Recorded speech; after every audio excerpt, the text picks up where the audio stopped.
nini hukumu ya mtu ambaye anafikiria kufanya jambo la haram, kwa mfano jambo la zinaa, hali ya kuwa nafsi yake inatambua kwamba yeye hatolifanya hilo, lakini anakaa anafikiria akiwa peke yake kupata mwanamume azini naye, au kama ni mwanamume apate mwanamke azini naye, mathalan jambo la haram, kitu kama hivyo. Kwa hivyo nini hukumu ya mwanamke kama huyu au mwanamume kama huyu?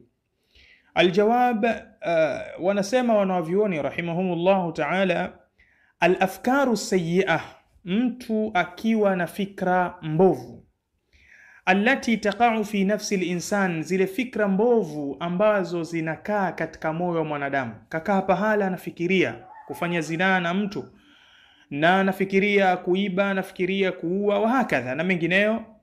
Katafakuri fi zina, kwa mfano kufikiria katika zinaa kama swali linavyojieleza, wama ashbaha dhalika, na mengine yote yanayofanana na hilo. Mtu kakaa anafikiria tu, yu'fa anhu idha lam yaf'al shay'an min dhalik, mwanadamu atasamehewa hilo na Allah subhanahu wa ta'ala, kwa sharti ikiwa hatofanya chochote katika lile jambo. Hatua za kuliendea lile jambo hatozifanya kwa namna yoyote, yeye amekaa tu anafikiria.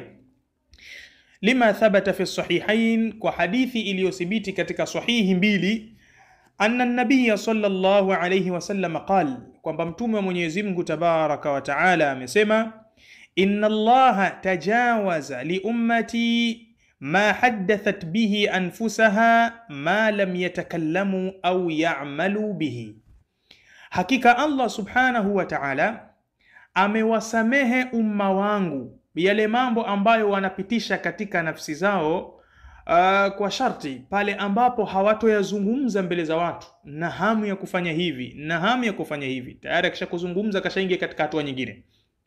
Ule msamaha, ule sharti la msamaha tayari kashalikiuka. Ma lam yatakallamu au ya'malu bihi, kwa muda ambao hatozungumza kile kitu kwa watu au kufanya kitu kile. Hakadha akhbarana Rasulullah sallallahu alayhi wasallam, hivi ndivyo alivyotupa habari mjumbe wa Allah tabaraka wa taala.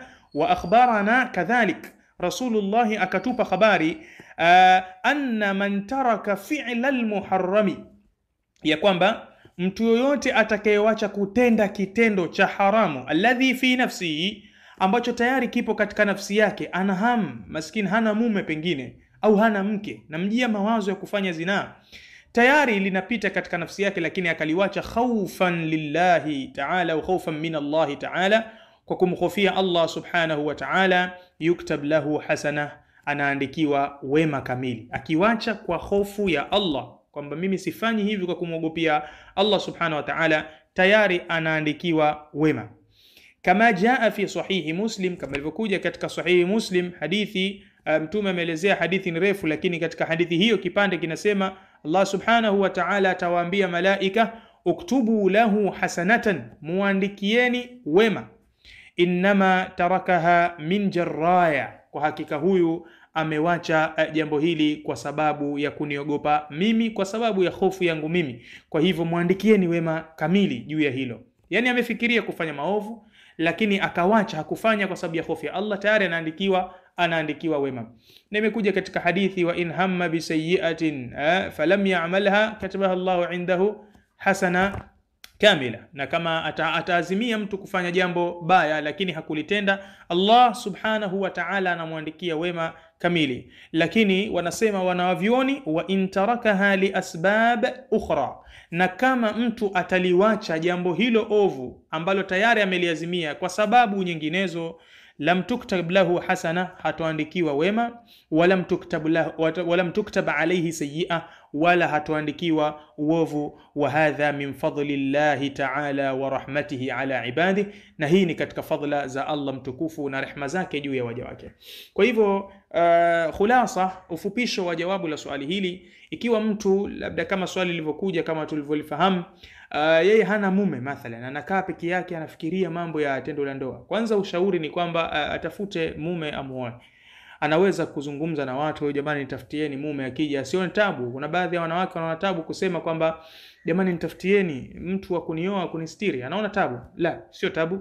Tafuta watu, ndugu zako, kaka zako, dada zako, mama zako, waambie nitafutieni mume. Na kama mwanamume naye vile vile aseme atafutiwe mke, ili kuepukana na mambo kama haya, kwa sababu anaweza mtu akafikiria kufanya zinaa lakini asifanye zinaa, mwisho wa siku akaambukia kwenye kufanya masturbation akiwa mwanamume au ni mwanamke vile vile. Kwa hiyo huu ni kama ni upande wa ushauri, atafute mtu awe naye. Ukifika muda mwanamume au mwanamke wa kupata mwenzake, lazima apate mwenzake akae naye ili kumtuliza yale matamanio katika mwili wake. Lakini kadhalika tukija kwenye hukumu ya sual, je, atapata dhambi au hapati? Tunasema kwamba ikiwa atayaendea yale matamanio na mawazo aliyokuwa nayo, dhambi atapata. Lakini kama atakuwa hakuyaendea, amebakia tu anafikiria, Allah subhanahu wa ta'ala halipitishi hilo, na dalili ziko nyingi. Miongoni mwa dalili hizo ni suratul Baqara. Allah subhanahu wa ta'ala alipoteremsha aya, wa in tubdu ma fi anfusikum au tukhfuhu yuhasibukum bihi Allah, ikiwa mtadhihirisha yaliyomo ndani ya nafsi zenu au mtayaficha, Allah subhanahu wa ta'ala atakuhesabuni kwa hayo. Ziliposhuka aya hizi, maswahaba wakaenda kwa Mtume sallam kulalamika kwamba ya Rasulullah, sisi hatuwezi, yani haiwezekani mtu kukaa bila kupitisha fikra mbovu. Inawezekana binadamu akakaa akawaza kitu kibaya lakini hakukifanya. Vipi Allah anasema atatuadhibu kwa yale mawazo tu yaliyomo katika nafsi zetu? Baadaye Rasulullah akawagomba maswahaba zake walipokwenda kumwambia hivyo, akawaambia hivi, Allah ameteremsha aya, nyinyi mnataka kupinga, mnataka kusema kama walivyosema Mayahudi na Manasara, wamesikia amri za Allah lakini wamezikataa. Wakasema maswahaba, hapana, sisi hatutaki hivyo, basi qulu sami'na wa ata'na. Mtume akamwambia, semeni tumesikia maneno ya Allah na tutatii hivyo hivyo. Maana Allah mwanzo aliteremsha hukumu hiyo, lakini baadaye aya zinazokuja mbele Allah subhanahu wa ta'ala akaifuta hukumu hiyo kwa kusema la yukallifu Allahu nafsan illa wus'aha laha ma kasabat wa 'alayha maktasabat, kwamba Allah subhanahu wa ta'ala hatomwadhibu kiumbe kwa mawazo na fikra ambazo amezipitisha katika nafsi zake, na hadithi za Mtume sallallahu alaihi wasallam ziko wazi juu ya hilo. Lakini kwa ushauri, nasaha, mtu asikae peke yake bila ya mume au mke, ajitahidi kumwomba Allah amletee mume mwema au mke mwema, lakini mazingira ya kukaa mtu na upweke yatamsababishia tu kwa namna yote kuingia katika maasi. Kama si ya kufanya kitendo, basi ataangalia mauchafu au atafanya masturbation, atazidi kumaasi Allah subhanahu wa ta'ala katika namna moja ama nyingine. Nas'alullah tabaraka wa ta'ala al-afwa wal afiya wa ila huna walhamdulillahi rabbil alamin.